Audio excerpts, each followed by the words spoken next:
హైదరాబాద్లోని నాంపల్లి ఎగ్జిబిషన్ గ్రౌండ్లో చేప ప్రసాదం పంపిణీ ప్రారంభమైంది. పూజా కార్యక్రమం ముగియగానే చేప మందు పంపిణీ ప్రారంభించారు బత్తిని కుటుంబ సభ్యులు. ఇప్పటికే చేప మందు పంపిణీకి అవసరమైన చేప పిల్లలను ఎగ్జిబిషన్ గ్రౌండ్కి తీసుకొచ్చారు సిబ్బంది. ఇక మొత్తం 3 లక్షల చేప పిల్లలను ఫిషరీస్ డిపార్ట్మెంట్ సిద్ధం చేసింది. ప్రస్తుతం 1,40,000 కొరమీను చేప పిల్లలను ఎగ్జిబిషన్ గ్రౌండ్కి తీసుకొచ్చారు. అవసరమైతే మరిన్ని చేప పిల్లలు కూడా తెస్తామని తెలిపారు అధికారులు. 2 రోజుల పాటు కొనసాగే చేప మందు కోసం తెలుగు రాష్ట్రాలతో పాటు మహారాష్ట్ర, కర్ణాటక, ఛత్తీస్గఢ్ సహా దేశం నలుమూలల నుంచి జనం వస్తున్నారు. రెడీగా చేప మందు పంపిణీపై మరింత సమాచారం నరేష్ లైవ్ లో అందిస్తారు.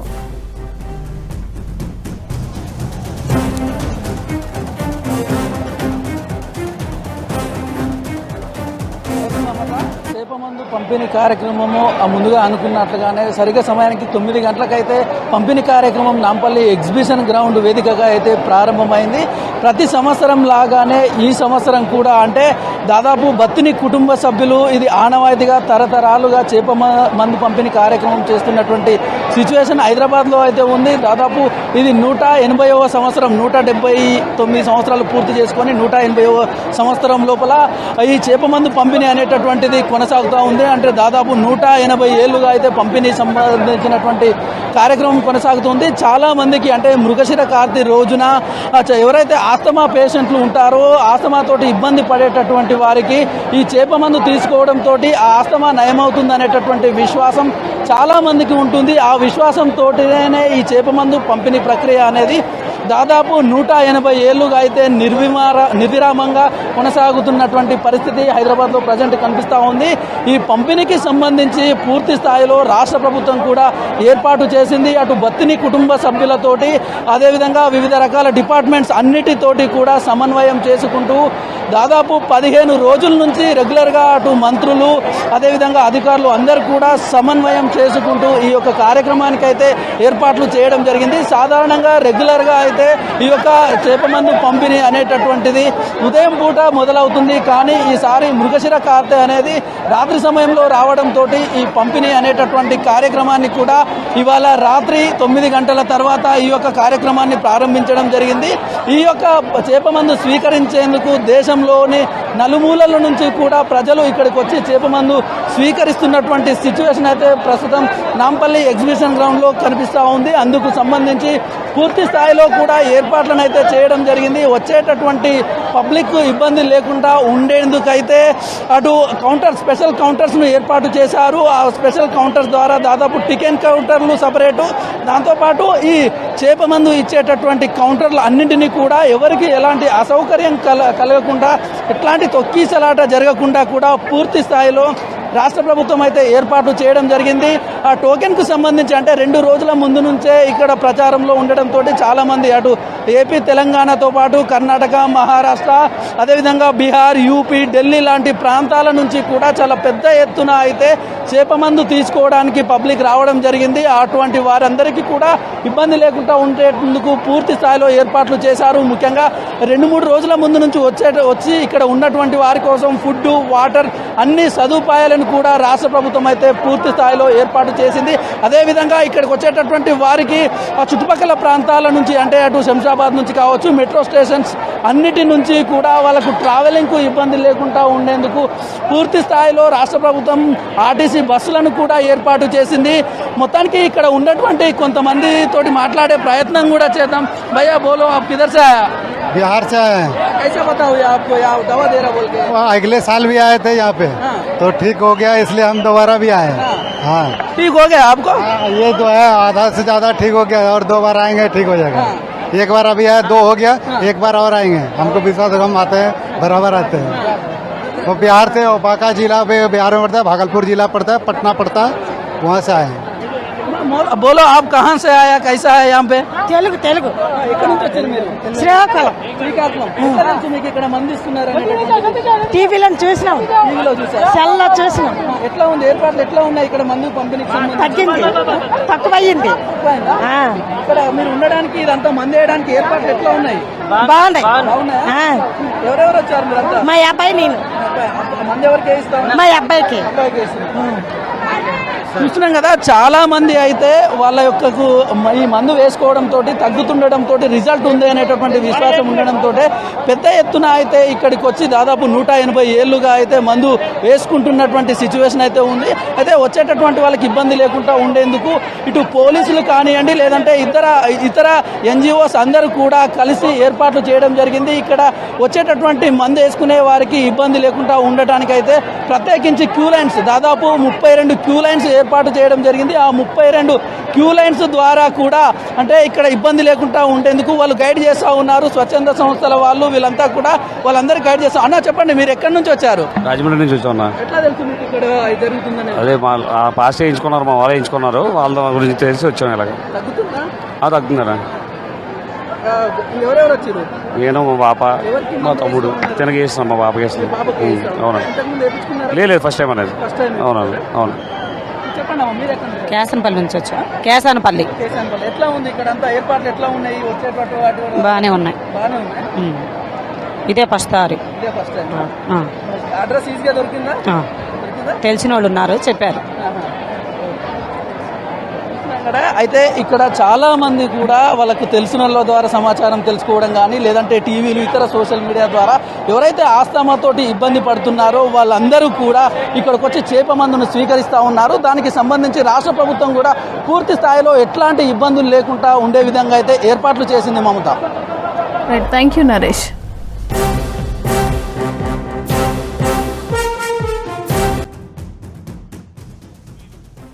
చేప ప్రసాదం పంపిణీ చేసే నాంపల్లి ఎగ్జిబిషన్ గ్రౌండ్స్ దగ్గర పటిష్ట భద్రతా ఏర్పాట్లు చేశారు అధికారులు. సుమారు 3 లక్షలకు జనం చేప పిల్లలను చేప మందు తీసుకోవడానికి వస్తారని అంచనా వేశారు. దీంతో అన్ని శాఖలతో సమన్వయంతో పర్యవేక్షిస్తున్నారు. R&B డిపార్ట్మెంట్ కూడా గతంలో కంటే ఈసారి కౌంటర్స్ అధికంగా ఏర్పాటు చేసింది. వీటితో పాటు VIP, వికలాంగులకు, వృద్ధులకు స్పెషల్ కౌంటర్స్ అరేంజ్ చేసింది. ఎలాంటి తోపులాట, తొక్కేసలాట జరగకుండా నిన్నటి నుంచే టోకెన్స్ పంపిణీ చేస్తున్నారు.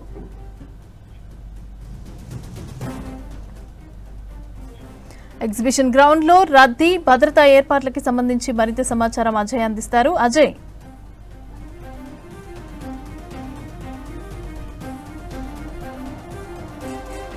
కొద్దిసేపటి క్రితమే చేప ప్రసాద పంపిణీ కార్యక్రమం స్టార్ట్ అయింది. బత్ని ఫ్యామిలీ చాలా ఏళ్ల నుండి కూడా నాంపల్లి ఎగ్జిబిషన్ గ్రౌండ్స్లో చేప మందు పంపిణీ చేస్తుంటారు. సో ఈసారి కూడా 3 లక్షల మంది దాదాపుగా ఈ చేప ప్రసాదము తీసుకుంటారు అనే అంచనాతోటి ఇటు బత్ని ఫ్యామిలీకి సంబంధించిన వారు కావచ్చు, ప్రభుత్వానికి సంబంధించి ఇటు ఫిషరీస్ సంబంధించిన డిపార్ట్మెంట్స్ కూడా అన్ని ఏర్పాట్లు చేసిన పరిస్థితి. ఒక్కసారిగా రద్దీ చూస్తున్నాం మనం విజువల్లో ఏ విధంగా ఉంది అనేది. అనుకున్న విధంగానే 9 గంటలకి చేప ప్రసాదం పంపిణీ స్టార్ట్ చేశారు. సో ఇప్పటికే అన్ని శాఖలకు సంబంధించి దాదాపు 14 డిపార్ట్మెంట్లు సమన్వయంతో ఈ పంపిణీ సంబంధించిన కార్యక్రమాన్ని మొత్తం కూడా మానిటరింగ్ చేస్తున్న సిచ్యువేషన్. ముఖ్యంగా ఇతర రాష్ట్రాల నుండి, అంటే కేవలం తెలంగాణే కాదు, ఇటు ఇతర రాష్ట్రాలు కర్ణాటక, తమిళనాడు, మహారాష్ట్ర, ఆంధ్రప్రదేశ్తో పాటు ఇతర ప్రాంతాల నుండి ముఖ్యంగా నార్త్ స్టేట్స్ సంబంధించిన వ్యక్తులు ఎక్కువగా కూడా వస్తుంటారు. కాబట్టి సో ఆల్రెడీ ఈరోజు రాత్రి 9 గంటలకి చేప ప్రసాదము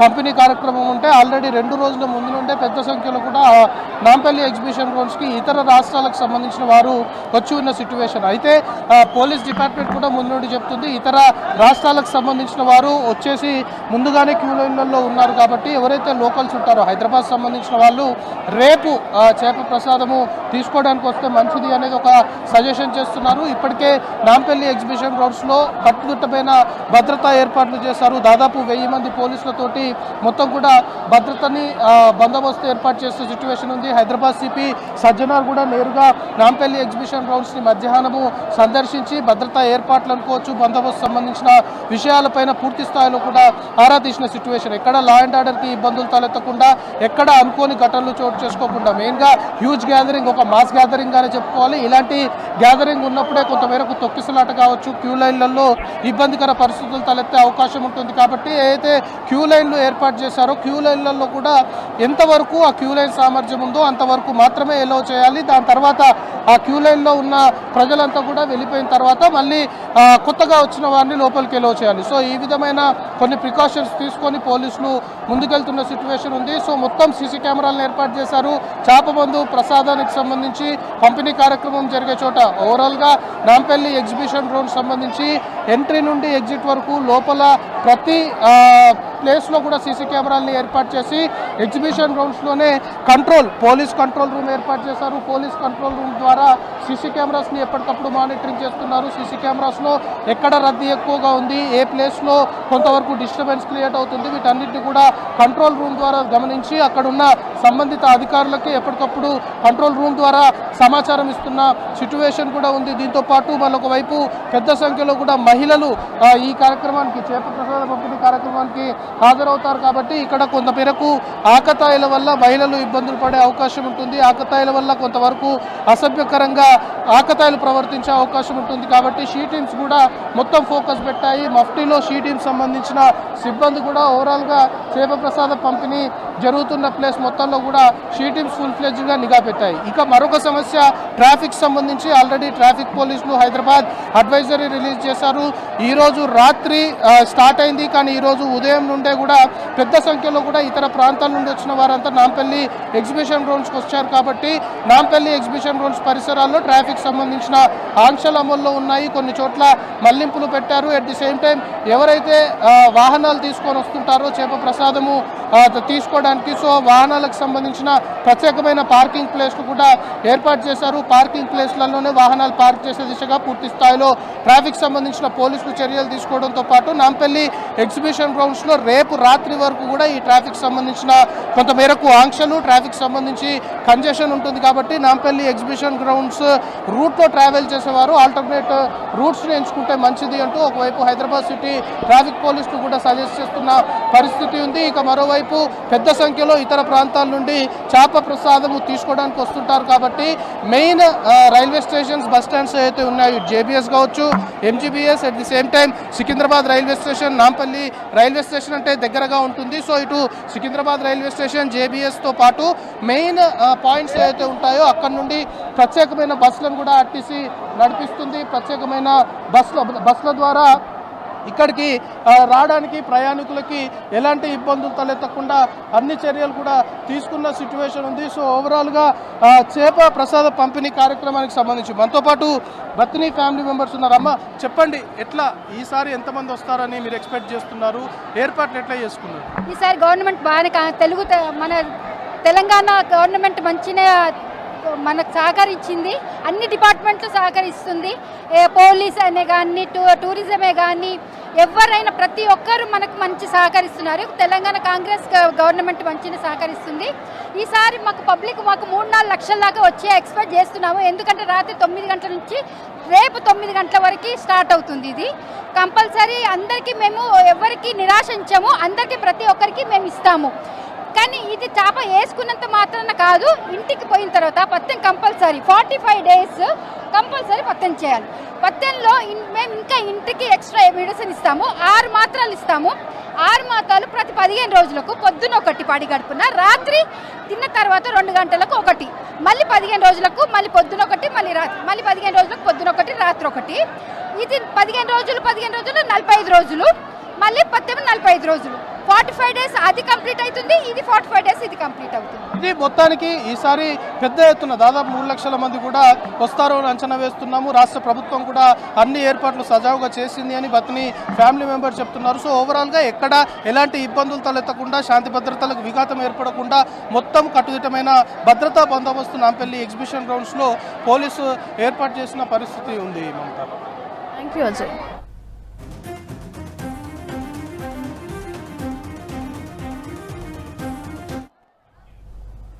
సిటీలో మృగశిర కార్తి రోజు హెచ్ ఫాస్ట్ టీమ్ భారీ ఆపరేషన్ నిర్వహించింది. అక్రమంగా చికెన్ వ్యర్థాలను ఏపీలోని చేపల చెరువులకు తరలిస్తున్న ముఠా గుట్టురట్టు చేశారు అధికారులు. అంబర్పేట్, అత్తాపూర్, కుకట్పల్లి, పెద అంబర్పేట్ దగ్గర చికెన్ వ్యర్థాలతో వెళ్తున్న లారీలను పట్టుకున్నారు. హైదరాబాద్ నుంచి రోజు 100 టన్నుల చికెన్ వ్యర్థాలను తరలిస్తున్నారని అంటున్న హెచ్ ఫాస్ట్ డీసీపీ వైభవ్ గైక్వాడ్తో Ram Prasad face to face. Hyderabad మహానగరంలో ఫుడ్ కల్తీ అదేవిధంగా ఫుడ్ అడల్టరేషన్ను అరికట్టడమే లక్ష్యంగా హైదరాబాద్ సిపివిసి సజ్జనార్ ఆదేశాల మేరకు అయితే ఏర్పాటు చేసినటువంటి హెచ్ఫాస్ట్ ఈరోజు సంచలనమైనటువంటి ఆపరేషన్ చేయడం జరిగింది. చికెన్కి సంబంధించినటువంటి వ్యర్థాలను ఇటు తెలంగాణ రాష్ట్రం నుంచి ఆంధ్రప్రదేశ్కు తరలిస్తున్న క్రమంలో ఇటు హెచ్ఫాస్ట్కు సంబంధించినటువంటి అధికారులు పట్టుకోవడం జరిగింది. దానికి సంబంధించి మరిన్ని వివరాలు మనం ఒకసారి తెలుసుకునే ప్రయత్నం మనతోటి హెచ్ఫాస్ట్ డిపిసి వైభవ్ రఘునాథ్ ఉన్నారు. మరిన్ని వివరాలు తెలుసుకున్నాం. సార్ చెప్పండి, ఈరోజు జరిగినటువంటి ఆపరేషన్లో ఎలాంటి చికెన్కి సంబంధించిన వ్యర్థాలను గుర్తించారు, దాన్ని ఏ విధంగా ట్రాన్స్పోర్ట్ చేశారు? సో ఈరోజు మార్నింగ్ మన Hyderabad city police first team ఒకటి ఇల్లీగల్గా చికెన్ వేస్ట్ ట్రాన్స్పోర్టర్స్ గ్యాంగ్ పైన దాడి చేయడం జరిగింది. దీంట్లో ఆల్మోస్ట్ 4 మెంబర్స్కి మేము అప్రెండ్ చేశాము.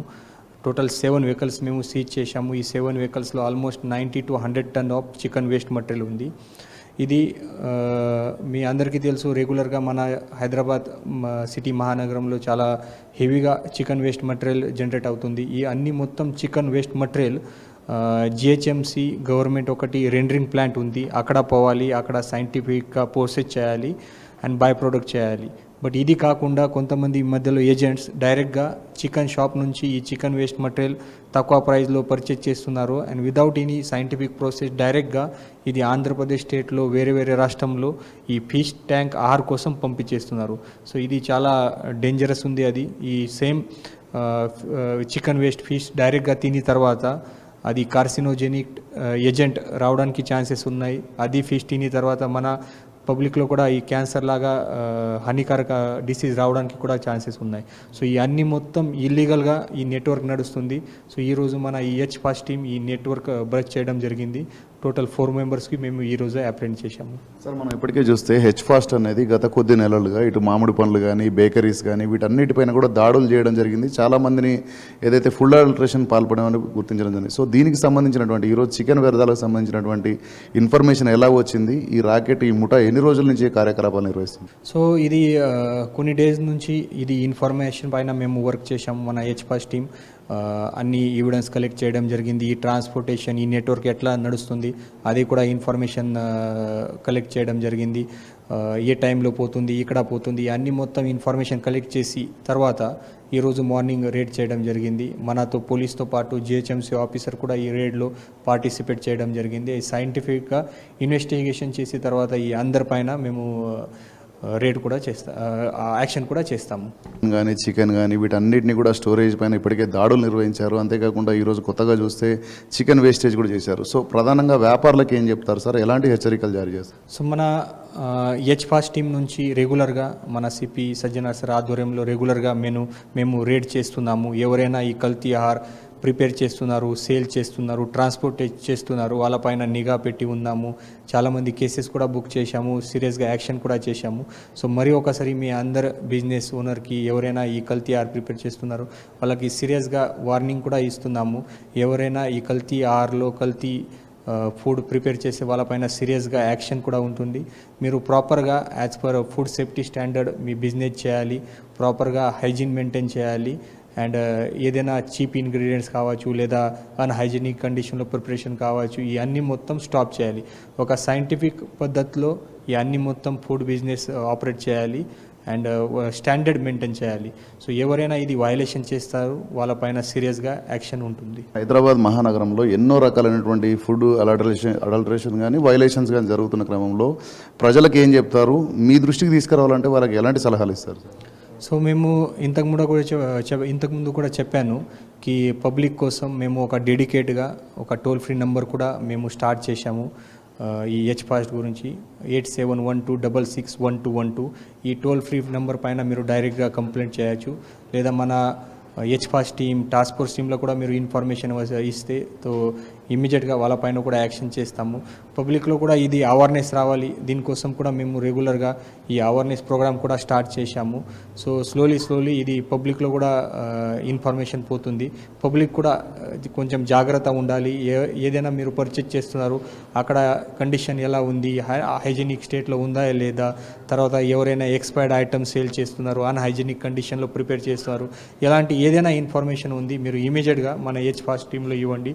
మేము అక్కడ ఇన్స్పెక్షన్ చేసి వాళ్ళపైన యాక్షన్ కూడా చేస్తాము. టోల్ ఫ్రీ నెంబర్కు సమాచారం అందించినట్లయితే వెంటనే వారిపైన చర్యలు తీసుకుంటామని చెప్తూనే మరొక వైపు ఇటు ఏదైతే షాపులు నిర్వహిస్తున్నటువంటి అందరికీ కూడా హెచ్చరికలు అయితే జారీ చేస్తున్నారు. ఏదైతే ఇటు అధికారులు ఇచ్చినటువంటి లైసెన్స్ ఆధారంగానే వ్యాపారం చేయాలి తప్ప ఈ విధంగా ప్రజల ఆరోగ్యానికి హాని చేసే విధంగా వ్యాపారాలు కొనసాగించినట్లయితే వారి లైసెన్స్ క్యాన్సిల్ చేయడంతో పాటు వారిపైన చట్టరీత్యా చర్యలు తీసుకుంటామని కూడా మనతో ఇటు డీసీపీ చెప్తున్నటువంటి పరిస్థితి. కెమెరామెన్ అశోక్తో రాంప్రసాద్, V6 న్యూస్, హైదరాబాద్. ప్రజాప్రభుత్వం కార్మికుల సంక్షేమానికి అధిక ప్రాధాన్యత ఇస్తోందని అన్నారు మంత్రి వివేక్ వెంకటస్వామి. గిగ్ వర్కర్ల కోసం చట్టం తీసుకురావడం ఆనందంగా ఉందన్నారు. తన తండ్రి కాకా వెంకటస్వామిలాగే మంచి గుర్తింపు తెచ్చుకోవాలనేది తన కోరిక అని చెప్పారు. రాష్ట్ర యువతకు విదేశాల్లో ఉద్యోగాల కోసం టామ్కామ్ ఏర్పాటు చేసినట్లు చెప్పారు మంత్రి వివేక్.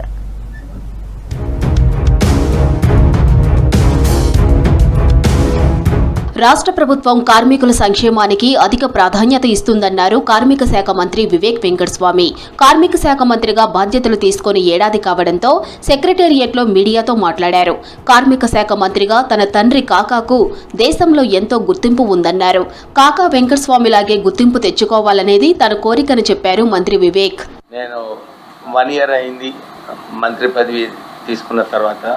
నాకు కూడా ఒక అవకాశం వచ్చింది ప్రజలకు ఇంకెక్కువ సేవ చేయడానికి. ఒక అవకాశం ఈ క్యాబినెట్ మంత్రి ద్వారా రావడం జరిగింది. మా నాన్నగారు ఎట్లయితే ఒక పేరు సంపాదించుకున్నారో నేను కూడా పని చేసి మినిస్ట్రీలో కూడా ఒక పేరు సంపాదించుకోవాలని చెప్పి నాకు ఆ డ్రైవ్ ఉండింది. గిగ్ వర్కర్ల కోసం చట్టం తీసుకురావడం ఆనందంగా ఉందన్నారు మంత్రి వివేక్ వెంకటస్వామి. రాహుల్ గాంధీ హామీ ప్రకారం గిగ్ వర్కర్లకు చట్టపరమైన భద్రత కల్పించామన్నారు. రాహుల్ గాంధీ చేతుల మీదుగా గిగ్ వర్కర్ల చట్టం అమలుకు సీఎం రేవంత్ రెడ్డి నిర్ణయించారని తెలిపారు. బీఆర్ఎస్ ప్రభుత్వం 10 ఏళ్ల పాలనలో కార్మికుల కనీస వేతనాల అమలును పట్టించుకోలేదని విమర్శించారు. అధికారంలో ఉన్న 10 ఏళ్లు కాంట్రాక్టర్లను రక్షించడమే బీఆర్ఎస్ పనిగా పెట్టుకుందన్నారు మంత్రి వివేక్. రాహుల్ గాంధీ గారు భారత్ జోడో యాత్రలో గిగ్ వర్కర్స్ సమస్య మనం తీసుకోవాలి. సో గిగ్ వర్కర్స్ యాక్ట్ ఏదైతే మనము తీసుకొచ్చినామో అది సక్సెస్ఫుల్గా చేయడం జరిగింది. 10 సంవత్సరాలు టీఆర్ఎస్ హయాంలో మినిమం వేజెస్ రివిజన్ చేయలేదు. అంటే వీళ్ళు కాంట్రాక్టర్లను రిచ్ చేయాలని చెప్పి ఆలోచన ఉండే, కానీ కార్మికులకు మనము వాళ్ళకి మినిమం వేజెస్ రివైజ్ చేయాలి, వారికి ఆదుకోవాలని చెప్పి ఎప్పుడు కూడా టీఆర్ఎస్ పనిచేయలేదు.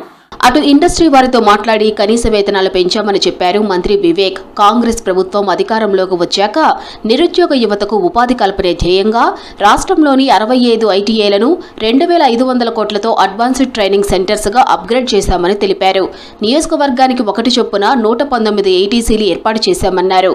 ఎస్ఎస్సీ, ఇంటర్ విద్యార్థులకు ఏటీసీ ద్వారా ఎన్నో ఉద్యోగ అవకాశాలు లభిస్తాయని చెప్పారు. అడ్వాన్స్ టెక్నాలజీ సెంటర్స్ ఈ 2,500 కోట్లతోని ఈ 265 ఏటీసీ సెంటర్స్ని మనము ఐటీఎస్ని ఏటీసీ సెంటర్స్ కన్వర్ట్ చేయడం జరిగింది.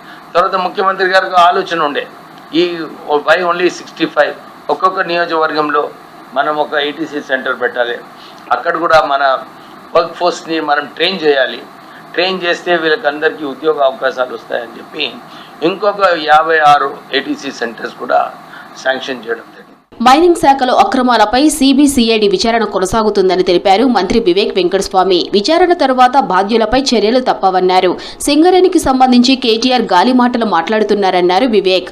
తుమ్మడిహెట్టిపై హరీష్ రావు అసత్యాలు ప్రచారం చేస్తున్నారని చెప్పారు. సిబిసిఐడి అందరికీ ఎవరైతే ఆ రోజు ఫ్లోర్ ఆఫ్ ద హౌస్లో ముఖ్యమంత్రి గారు అనౌన్స్ చేసినారో వాళ్ళందరికీ నోటీసెస్ ఇవ్వడం జరిగింది. CBCID already the started working. మేము ఇంటర్ఫియర్ చేయము. అసలు ఆయనకు సగం టైము కేటీఆర్కి ఇన్ఫర్మేషన్ కరెక్ట్ ఉండదు, దానికి నాలెడ్జ్ సరిగా ఉండదు. ఏదో ఒకటి ఫ్రస్ట్రేషన్లో అన్నిటికీ ఒక కాంట్రవర్సీ క్రియేట్ చేయాలని చెప్పి కేటీఆర్ ట్రై చేస్తుంటాడు. సో ఈ ఏదైతే ఫాల్స్ అలిగేషన్స్ ఏదో ఒకటి గాలిలో అలిగేషన్స్ పెట్టడము కరెక్ట్. విదేశీ భాష నేర్చుకోవాలనే ఆసక్తి ఉన్న యువతకు గుడ్ న్యూస్ చెప్పారు మంత్రి వివేక్. తెలంగాణలో జర్మన్ లాంగ్వేజ్ ట్రైనింగ్ సెంటర్స్ ఏర్పాటు చేయనున్నట్లు తెలిపారు. ముందుగా 2026 జూన్ 15న హైదరాబాద్లో ఏర్పాటు చేస్తామని చెప్పారు. తన సొంత నియోజకవర్గం చెన్నూరు సెగ్మెంట్ మందమరిలోనూ జర్మన్ లాంగ్వేజ్ ట్రైనింగ్ సెంటర్ ఏర్పాటు చేస్తామన్నారు. విదేశాల్లో ఉద్యోగాల కోసం ఇప్పటికే ప్రత్యేకంగా టామ్కామ్ ఏర్పాటు చేశామని గుర్తు చేశారు. త్వరలోనే అగ్రికల్చర్ ఇండస్ట్రియల్ కోర్సు తెస్తామని తెలిపారు మంత్రి వివేక్. హైదరాబాద్లోని నీలోఫర్ హాస్పిటల్లో పీజీ వైద్యులు నిరసనకు దిగారు. ఓ రోగి సహాయకుడి డాక్టర్పై దాడి చేయడాన్ని నిరసిస్తూ విధులు బహిష్కరించి ఆందోళన చేపట్టారు. 3 రోజుల క్రితం డాక్టర్స్పై దాడి జరిగినా ఉన్నతాధికారులు పోలీసులు పట్టించుకోవడం లేదని చెప్పారు. పీజీ డాక్టర్ పైన దాడి చేసిన నిందితుడిపైన కఠిన చర్యలు తీసుకోవాలని డిమాండ్ చేశారు.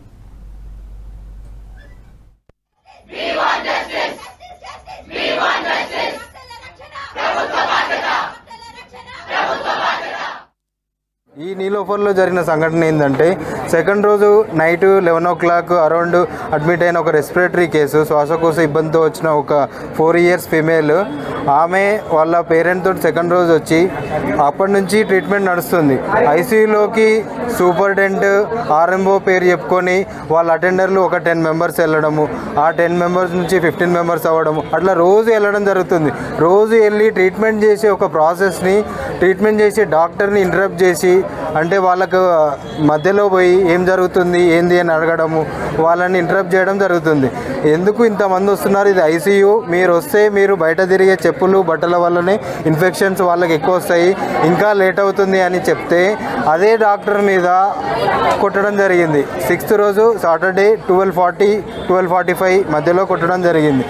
మేము ఏం చెప్తున్నామంటే గవర్నమెంట్కి ఒకటే ఇష్యూ, మాకు జస్ట్ 2 weeks బ్యాకే గాంధీలో ఒక అసల్ట్ జరిగింది. నార్మల్ జనాలకి ఇచ్చినంత ప్రాధాన్యత ఏదైనా ఇష్యూ అయినప్పుడు డాక్టర్లకి ఇవ్వడం లేదు గవర్నమెంట్.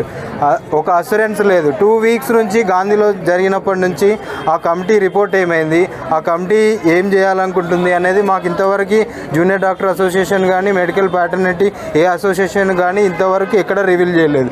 హైయర్ అథారిటీస్ కూడా ఎక్కడ ఏం మాట్లాడలేదు మాతోటి. ఇక్కడ కూడా గాంధీలో సీసీటీవీ లేదు.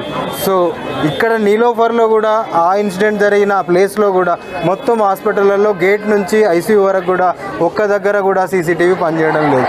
ఈ సీసీటీవీ సిస్టమ్ ఏమైంది, సెక్యూరిటీ సిస్టమ్ ఏమైంది? ఇక్కడ సెక్యూరిటీ ఉన్నారు, ఇంకా గాంధీతో పోలిస్తే ఇక్కడ ఉన్నారు, కాకపోతే ఎస్పీఎఫ్ వాళ్ళు చాలా తక్కువ ఉన్నారు.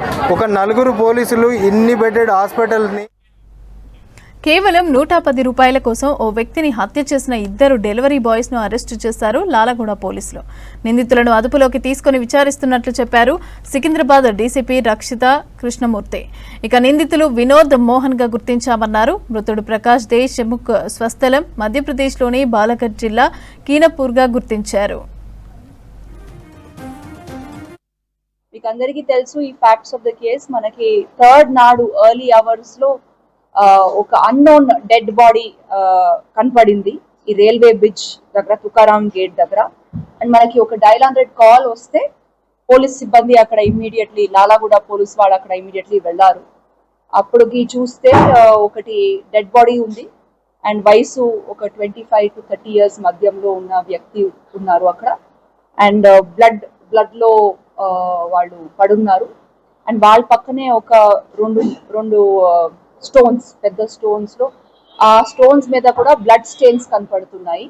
అండ్ అక్కడ పక్కలోనే ఒక లిక్కర్ స్మాల్ బాటిల్ దొరికింది అండ్ ఒక బెల్ట్ బ్యాగ్, అంటే ఈ ఫ్యానీ ప్యాక్ లాగా ఒకటి బ్యాగ్ వేసుకుంటారు కదా, అదిలో ఫోను డబ్బులు అన్ని పెట్టుకుంటారు.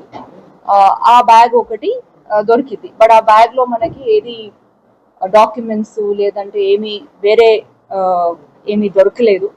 సో ఇవి 2 ఐటమ్స్ అక్కడ మనకి దొరికింది. ఇమీడియట్లీ వాళ్ళ మీద కొన్ని హెడ్ ఇంజురీస్ ఉన్నాయి, షార్ప్ డీప్ ఇంజురీస్ ఉన్నాయి. అండ్ మేము ఎగ్జామిన్ చేస్తే క్లూస్ టీమ్స్ ని పిలిపించాము, డాగ్ స్క్వాడ్ ని కూడా పిలిపించాము. ఇది మేబీ వాళ్ళే పడిపోయి చనిపోయినాగా మనకి కనపడలేదు. సో ఇమీడియట్లీ మర్డర్ సెక్షన్స్ లో మేము కేసు నమోదన చేశాము. ఇది ఫొటోస్ ని పెట్ట వల్ల మనకి 3 days తర్వాత ఈ డిసీజ్ వాళ్ళ ఫ్యామిలీ మెంబర్స్ మనకి కాంటాక్ట్ చేశారు, సేయింగ్ ఈ సోషల్ మీడియాలో వాళ్ళ ఫొటోస్ ని చూసి వాళ్ళకి తెలిసింది this person belongs to our family అని. వాళ్ళు వచ్చి మార్చురీలో అబ్జర్వ్ చేసిన తర్వాత డిసీజ్ డీటెయిల్స్ మనకి తెలిసింది. డిసీజ్ వచ్చేసి ప్రకాష్ దేశ్ముఖ్, 38 years అండి, కిర్నాపూర్ తహసీల్, బాలాఘాట్ డిస్ట్రిక్ట్ ఆఫ్ మధ్యప్రదేశ్ కి చెందిన వ్యక్తి. ఇక్కడ హైదరాబాద్ కి రెగ్యులర్ గా వస్తారు, ఈ మేసన్ వర్క్ చేస్తారు. సో ఎక్కడెక్కడ వాళ్ళకి పని ఉంటుంది, ఒక 1 month 2 months ఇక్కడ పని చేసి మళ్ళీ వాళ్ళ డిస్ట్రిక్ట్ బాలాఘాట్ డిస్ట్రిక్ట్ కి వెళ్ళిపోతున్నారు. సో ఈసారి కూడా వాళ్ళు ఇక్కడ మన ఏరియాకి వచ్చారు. అండ్ వాళ్ళకి కాజీపేట్లో పని అయిపోయిన తర్వాత వాళ్ళ సొంత బ్రదర్ వచ్చేసి మియాపూర్లో ఉంటున్నారు. సో మనకి సికింద్రాబాద్ నుంచి దిగి వాళ్ళు మియాపూర్కి వెళ్ళడానికి వాళ్ళ బ్రదర్ని కలిసి దెన్ మధ్యప్రదేశ్కి వెళ్ళడానికి వాళ్ళకి ప్లాన్ ఉండేది. ప్రజాపాలన ప్రగతి ప్రణాళిక ప్రోగ్రాంలో భాగంగా వన్యప్రాణుల రక్షణ ట్రాంక్విలైజింగ్ పైన ఒకరోజు శిక్షణ కార్యక్రమాన్ని నిర్వహించారు నెహ్రూ జూ పార్క్ సిబ్బంది. జూ సిబ్బందికి అడవుల్లో వన్యప్రాణులను ఎలా రక్షించాలి, ఎలా మత్తుమందు ఇవ్వాలి అనే అంశాలపై శిక్షణ ఇచ్చారు. బ్లో పైప్ ద్వారా డార్టింగ్, షూటింగ్ విధానాలు, బహిరంగ ప్రదేశాల్లో కూడా విధుల నిర్వహణలో తీసుకోవాల్సిన జాగ్రత్తలపైన కూడా అవగాహన కల్పించారు. ఈ కార్యక్రమంలో తెలంగాణ జూ పార్కుల director Hiremath, park curator Vasantha పాల్గొన్నారు. వన్యప్రాణుల రక్షణకి సంబంధించిన పలు సాంకేతిక అంశాలపైన తీసుకోవాల్సిన జాగ్రత్తలను వివరించారు.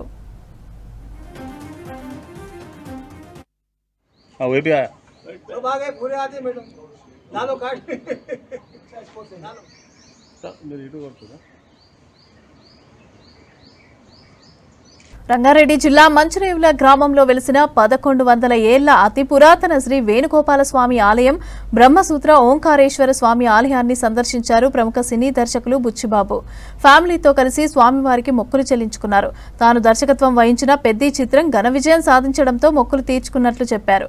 స్వామివారి తీర్థ ప్రసాదాలను అందజేశారు ఆలయ కమిటీ సభ్యులు.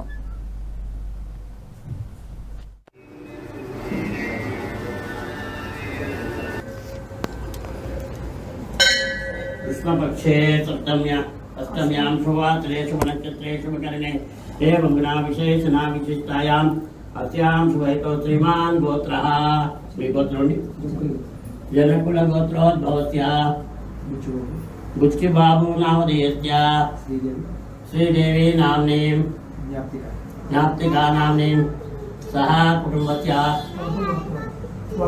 वर्पणगोत्रोद्भवस्य गंगाबाबु नामधेयस्य त्रयम्बकं यजामहे सुगन्धिं पुत्रिवर्धनम् पूर्वार्कं यबन्धनात् मृत्यो मुक्षीयमान्तात्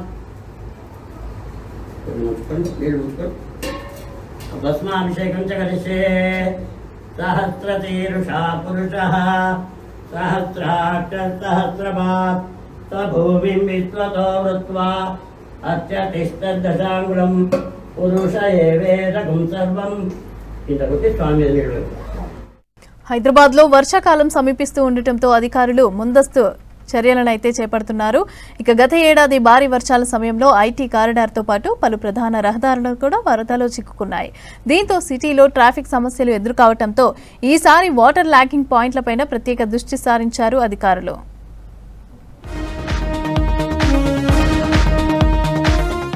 గ్రేటర్ హైదరాబాద్లో ప్రతి వర్షాకాలంలో ప్రజలను తీవ్రంగా ఇబ్బంది పెట్టే సమస్య వాటర్ లాగింగ్. ఈ సమస్యకు శాశ్వత పరిష్కారం కోసం చర్యలు ముమ్మరం చేశారు అధికారులు. ముఖ్యంగా చెరువుల పక్కన ఉన్న రోడ్లపై నీరు నిలిచే ప్రాంతాలను గుర్తించి అక్కడి నుంచి వర్షపు నీరు నేరుగా చెరువుల్లోకి చేరేలా ప్రత్యేక పైప్ లైన్లను ఇప్పటికే ఏర్పాటు చేశారు. అయితే గత ఏడాది చెరువుల్లో నీటి మట్టాలు అధికంగా ఉండటంతో ఈ వ్యవస్థ ఆశించినంత ఫలితం ఇవ్వలేదు. దీంతో ఈసారి ముందుగానే చెరువుల్లో నీటి మట్టాలను తగ్గించే ప్రక్రియ ప్రారంభించారు.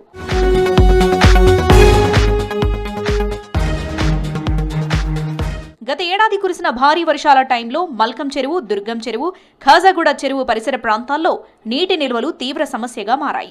అప్పటికే చెరువుల్లో నీటి మట్టం ఎక్కువగా ఉండటంతో రోడ్లపై నుంచి వచ్చే వర్షపు నీరు చెరువుల్లోకి వెళ్లడం కష్టంగా మారింది. కొన్ని ప్రాంతాల్లో వరద నీరు తిరిగి రోడ్లపైకి చేరింది. దీంతో హైడ్రా భారీ మోటార్ల సహాయంతో నిల్వ నీటిని తరలించి పరిస్థితిని అదుపులోకి తీసుకొచ్చింది.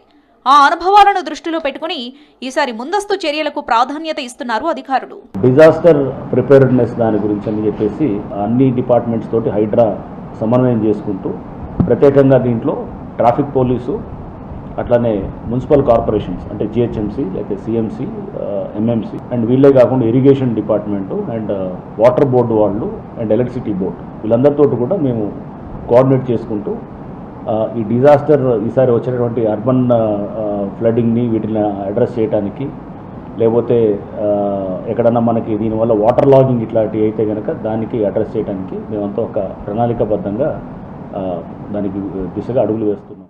గత ఏడాది సిటీలో వాటర్ లాగింగ్ సమస్యలపై సంయుక్తంగా అధ్యయనం జరిగింది. ఇరిగేషన్, హైడ్రా, జీహెచ్ఎంసీ, మున్సిపల్ అధికారులు, ట్రాఫిక్ పోలీస్ విభాగాలు సమస్యాత్మక ప్రాంతాలను గుర్తించాయి. ముఖ్యంగా IT corridor, financial district, Gachibowli, Madhapur, Rayadurgam, Khajaguda ప్రాంతాల్లో వర్షాల టైంలో భారీ ట్రాఫిక్ సమస్య తలెత్తుతుంది. దీంతో చెరువుల నీటి మట్టాలను నియంత్రించడంతో పాటు స్మార్ట్ వాటర్ డ్రైన్ల పనితీరును కూడా సమీక్షిస్తున్నారు. ఈసారి భారీ వర్షాలు రాకముందే చెరువుల్లో నీటిని ఖాళీ చేస్తున్నామన్నారు హైడ్రా కమిషనర్ రంగనాథ్. హైదరాబాద్లో దాదాపు 899 అంటే మొత్తం ఓఆర్ఆర్ దాకా చూసిన దీంట్లో చూస్తే 899 వాటర్ లాగింగ్ పాయింట్స్ ఉన్నాయి. దాంట్లో దాదాపుగా 257 మేజర్ పాయింట్స్ ఉన్నాయన్నమాట. అండ్ ఈ మేజర్ వాటర్ లాగింగ్ పాయింట్స్ అంటే నీరు అక్కడ నిలవటము, దానివల్ల ట్రాఫిక్ అంతరాయం కలగటం అనేది ఇది నిత్యం జరుగుతుంది. కాబట్టి సో ఇక్కడ చాలా చోట్ల కూడా పర్మనెంట్గా కొన్ని సొల్యూషన్స్ కూడా చేయటం జరుగుతుంది. సో ఇక్కడ మేము ఈ సంవత్సరంలో మాన్సూన్ ఎమర్జెన్సీ టీమ్స్ ఒక 300 మాన్సూన్ ఎమర్జెన్సీ టీమ్స్ని కూడా డిప్లాయ్ చేస్తున్నాం. మల్కన్ చెరువు, దుర్గం చెరువు, ఖాజాగూడ చెరువుల నీటి మట్టాలు దశలవారీగా తగ్గించడానికి సిద్ధమైంది ఇరిగేషన్ శాఖ. భారీ వర్షాలు ప్రారంభమయ్యేలోపు చెరువుల్లో తగినంత నిల్వ సామర్థ్యం ఉండేలా చర్యలు తీసుకుంటున్నారు. వర్షపు నీరు వేగంగా చెరువుల్లోకి చేరేందుకు ఏర్పాటు చేసిన పైప్ లైన్లు, కల్వర్ట్లు, డ్రైనేజ్ కనెక్టివిటీలను మరోసారి పరిశీలిస్తున్నారు అధికారులు. ఎక్కడైనా అడ్డంకులుంటే వెంటనే తొలగించే పనులు చేపడుతున్నారు. ఈ 20 సంవత్సరాలు 30 సంవత్సరాల నుంచి డీసిల్టింగ్ సరిగ్గా జరగకపోవడంతో ఆ సిల్ట్ అంతా కూడా డిపాజిట్ అయ్యి మనకి దానివల్ల ఏమైతుంది, అక్కడ చూస్తే కనుక నాలాలో 6 అడుగుల నాలాలో దాదాపు 5 అడుగుల పైన మట్టే ఉంటుంది. ఉంటే ఎంత ఉంటుంది, ఒక అడుగే ఉంటుంది వాటర్ ఫ్లో అవటం. న్యాచురల్గా రోడ్డు మీద ఉంటాయి నీళ్ళు అంతా, అప్పుడు వెళ్ళవు కదా ఇక, ఎందుకంటే ఈ నాలాలు వెళ్ళాల్సిన నీరు తక్కువ అయిపోయి. అదే 6 అడుగులు చేసామనుకోండి, నాలాలో వెళ్ళే వాటర్ ఎక్కువ అవటం వల్ల రోడ్ల మీద నీళ్లు నిలవ. నగరంలో ట్రాఫిక్ సమస్యలకు ప్రధాన కారణాల్లో వాటర్ లాగింగ్ ఒకటిగా అధికారులు చెబుతున్నారు. 2 నుంచి 3 సెంటీమీటర్ల వర్షానికే రోడ్లపై నీరు నిలవడంతో వాహనాల రాకపోకలు స్తంభించిపోతున్నాయి. దీనిని దృష్టిలో పెట్టుకుని ఈసారి వర్షాకాలం ప్రారంభం కాకముందే ప్రత్యేక కార్యాచరణ అమలు చేస్తున్నారు. చెరువుల నీటి మట్టాల నియంత్రణ, స్మార్ట్ వాటర్ డ్రైన్ల శుభ్రత, ఎమర్జెన్సీ బృందాల సిద్ధత లాంటి చర్యలు చేపడుతున్నారు. హైదరాబాద్ సిటీని వరదలు, ట్రాఫిక్ సమస్యల నుంచి కాపాడేందుకు అన్ని శాఖలు సమన్వయంతో పనిచేస్తున్నాయి.